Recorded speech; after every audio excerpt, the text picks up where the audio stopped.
Secretary Donfried, I want to get to Georgia. Georgia is a strategic partner for the United States. I recognize that.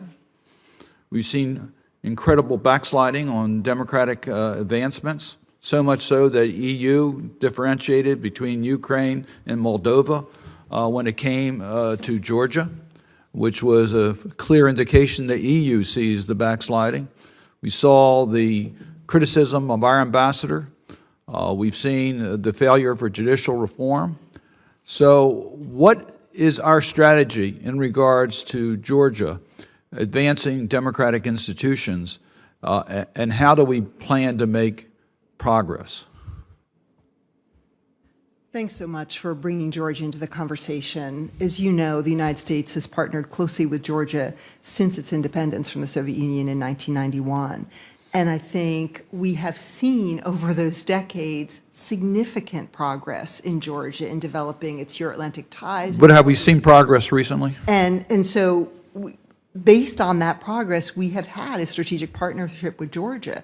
And what we've seen recently has been deeply concerning to us because we've seen democratic backsliding in Georgia. And I will tell you, I was in Georgia on the day that the European Commission previewed the decision that was coming from the European Council the next week, where Georgia would be given a European perspective.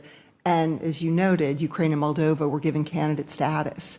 And it was so emotional in Georgia. I had a lunch with civil society actors who were in tears because Georgia, as you know, had been the front runner on this path to EU membership. And what strikes me about Georgia is 85% of Georgians support these Euro-Atlantic aspirations. And I think that puts pressure on the government.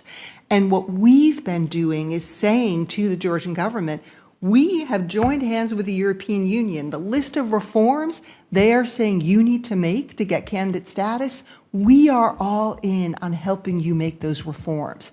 And so we are still hopeful that there will be progress, but absolutely we're concerned about the lack of progress to date. And you mentioned the just outrageous criticism of our ambassador to Georgia, Kelly Degnan. And I want to say to the members here that she is a fantastic representative of the United States in Georgia, and I will back her up any day of the week. We have talked to the Georgian government about this. The Prime Minister has spoken to this, and while these are groups that are not part of the government, some of the groups who have been highly and wrongly critical of her have close ties to the government. And we have made clear that that criticism will undermine the partnership we have had over time with her. And I agree with that. I would just underscore this point. Georgia is important to the United States, but the United States is critical to Georgia.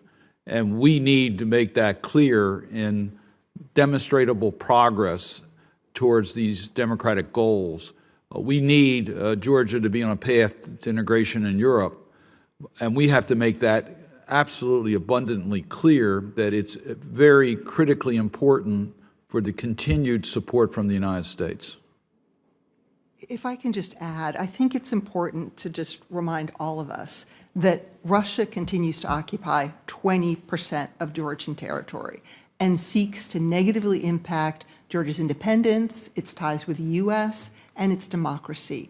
So I do believe, as you just said, that our continued engagement and support is critical for Georgia's future and for the South Caucasus. Thanks. Thank you. I want to follow up on Senator Cardin's questions about Georgia, because I appreciate that Georgia is trying to play a positive role in Nagorno-Karabakh, but the reality, as you point out, is that there has been tremendous backsliding in Georgia. And we provide considerable support to Georgia to support a reform agenda. I, for one, argue that maybe we should tie some of that aid to behavior on the part of Georgia, and I was persuaded by State Department officials and House members in the last round of budget negotiations that maybe that was not a good thing to do. But I think maybe we need to think about whether it's time to rethink our strategy on Georgia. So can you respond to that? And let me begin by thanking you for all you've done in the Western Balkans. And you and colleagues, and there was broad bipartisan support for an extension of that U4 mandate, so I really think it was a shared success.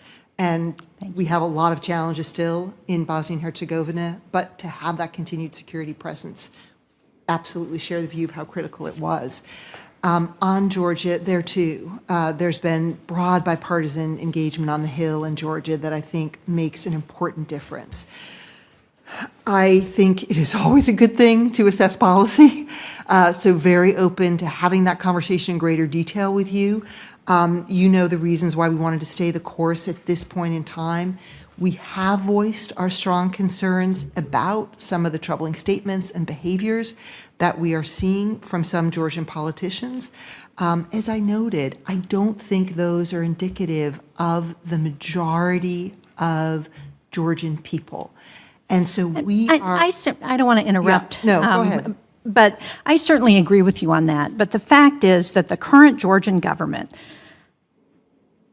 said that candidate status was a key commitment that it was going to make. It said that to the public of Georgia. It said that to the United States and to the European community.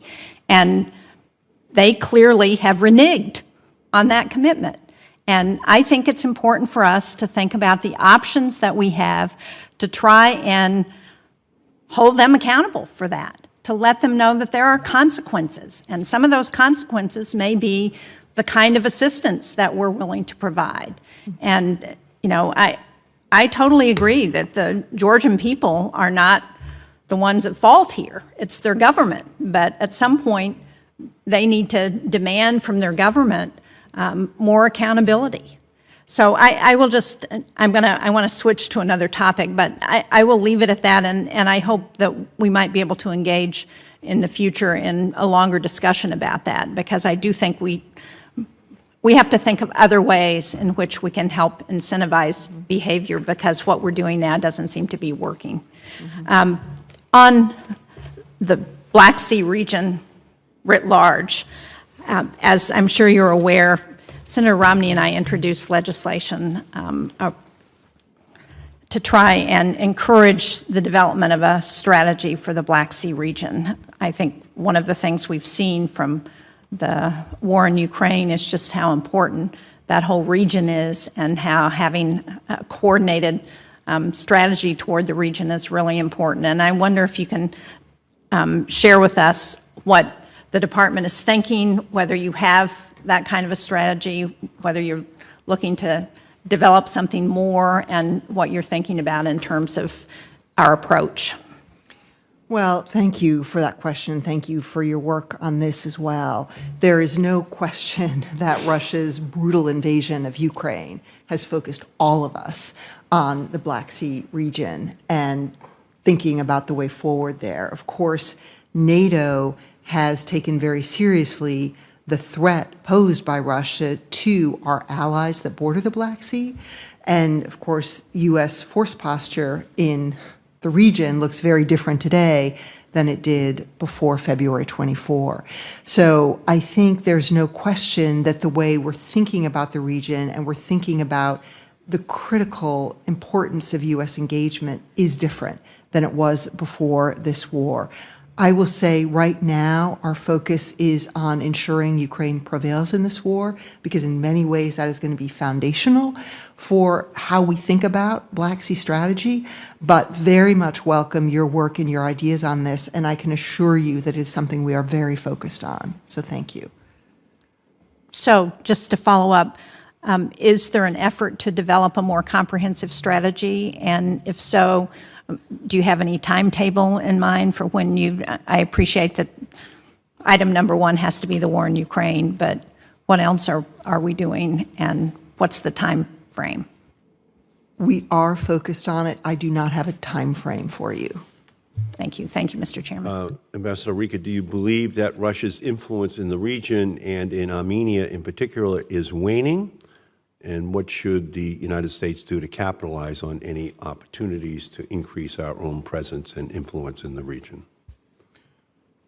Thanks for that question, Senator, because I do think Russia's actions in Ukraine under attack there have made publics, let alone governments, across the South Caucasus more wary of Russia, Putin's intentions.